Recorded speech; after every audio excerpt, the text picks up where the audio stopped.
శ్రీమాత్రే నమః. శివాయ గురవే నమః. నారాయణం నమస్కృత్య నరం చైవ నరోత్తమం దేవీం సరస్వతీం వ్యాసం తతో జయముదీరయేత్.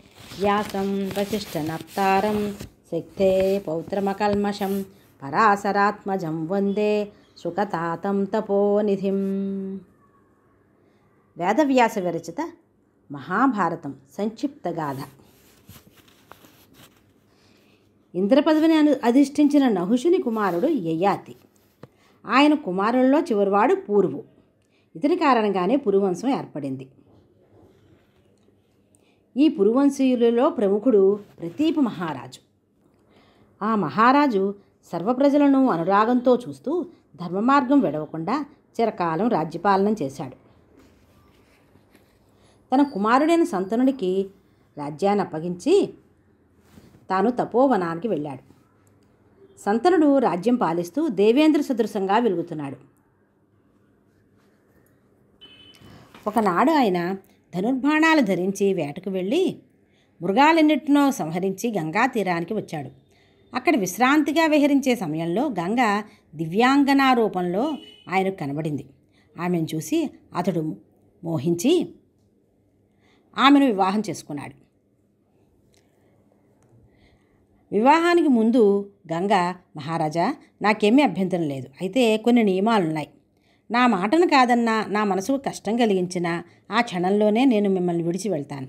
ఇది మీకు అంగీకారం అయితే మీ అభీష్టం నెరవేరుతుంది అని నియమం పెట్టి అప్పుడు వివాహానికి ఒప్పుకుంది.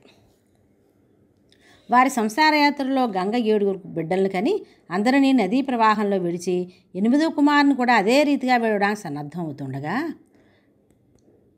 సంతనుడు, ఓ వనిత, అసలు నువ్వెవరు, ఎందుకు ఇలా చేస్తున్నావు, పుత్రహత్యాపాతక భీతి లేదా నీకు అని నిరోధించాడు.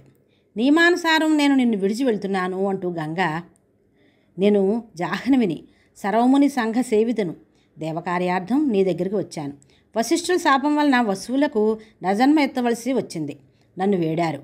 వారి శాప విమోచనార్థం ఇలా చేశాను. ఇంక ఈ బాలుడు వారందరి అంశాలతో జన్మించాడు. వీడు నీ వంశప్రతిష్టను నిలుపుతాడు. వీని విద్యాభ్యాసం అయ్యే వరకు నా దగ్గరనే ఉంచి తర్వాత నీకు అప్పగిస్తాను. వీనిని గంగానందనుడు అని పిలుస్తారు. దానికి అంగీకరించాడు సంతనుడు. 24 సంవత్సరాలు గడిచాయి. ఒకనాడు వేటకు వచ్చిన సంతనుడు గంగా తీరాన్ని విహరిస్తున్న యువకుని చూసి ఆశ్చర్యచకితుడై నిలబడగా గంగ ఆ యువకుని తీసుకువచ్చి, ఈ బాలుడే నీ కుమారుడు, వీడు సర్వ విద్యావిధుడయ్యాడు, ఇంక నీ వెంట తీసుకెళ్ళవచ్చు అంది. సంతనుడు ఆ గాంగేయుని వెంట పెట్టుకుని రాజధాని వచ్చాడు. సంతన మహారాజు తన కుమారునితో, ఆ గాంగేయుడు తన సత్ప్రవర్తనతో విద్యాశక్తులతో సర్వ ప్రజారంజకత్వాన్ని సంపాదించాడు. అలా 4 ఏళ్ళు గడిచాయి. సంతనుడు నిషాదరాజు కుమార్తెను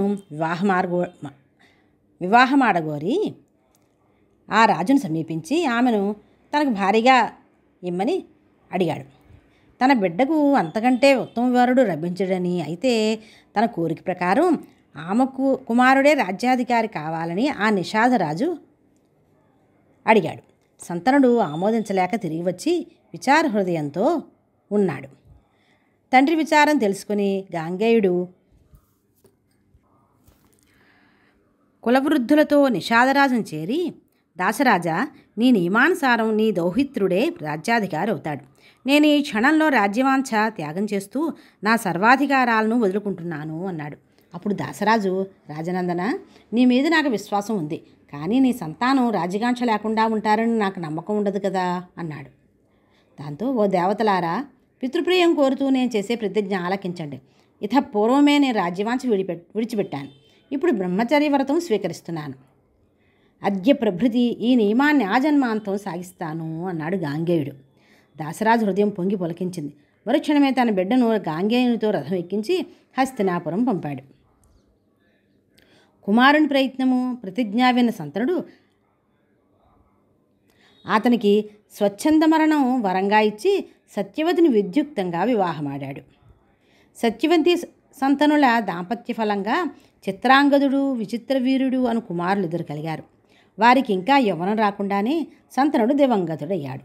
సత్యవతి ఆజ్ఞానుసారం చిత్రాంగదుని పట్టాభిషిక్తం చేసి రాజ్య వ్యవహారాలను తానే చూస్తున్నాడు గాంగేయుడు. చిత్రాంగదుడికి వయస్సు వచ్చింది. ఆ రోజులలో చిత్రాంగదుడనే గంధర్వుడు ఒకడు వచ్చి, నువ్వు కూడా నా పేరే పెట్టుకున్నావు కనుక నాతో యుద్ధం చేసి గెలిపొందినా సరే, లేదా నీ పేరు మార్చుకున్నా ఆనందమే అన్నాడు. దాంతో చిత్రాంగదుడు కోరమేసం మెలిదిప్పి యుద్ధానికి పిలిచాడు. ఆ యుద్ధంలో చిత్రాంగదుడు నేల కూరడంతో విచిత్రవీరుని సింహాసనం ఎక్కించాడు భీష్ముడు.